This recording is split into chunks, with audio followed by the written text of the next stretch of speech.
chin here. Yung noo, dito yung noo. Okay, ready? Okay, look straight. Let's start.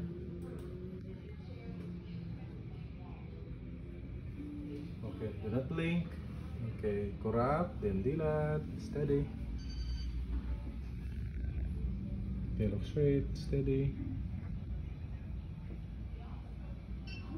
Okay, the other eye.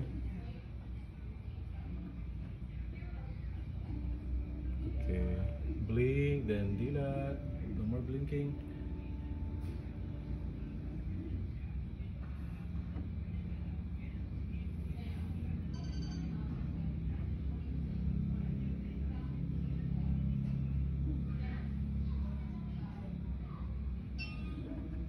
Alright, so relax ka muna. Okay, lilisin lang natin konti ito.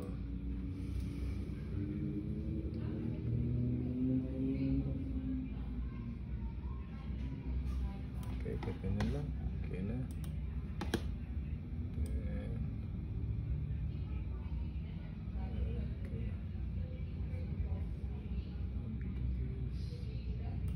Okay na yan. Okay, so tingnan natin yung result. So, dito yung refraction, yung grado, then the pupil sizes, then Kiera readings.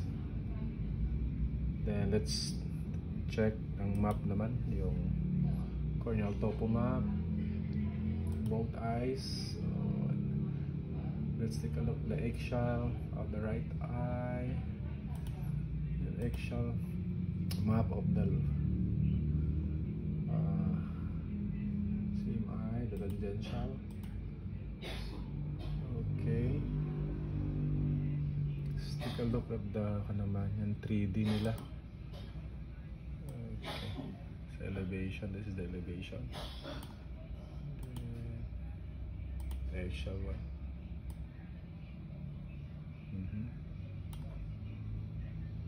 Okay. So the datas. Alright. So okay na po.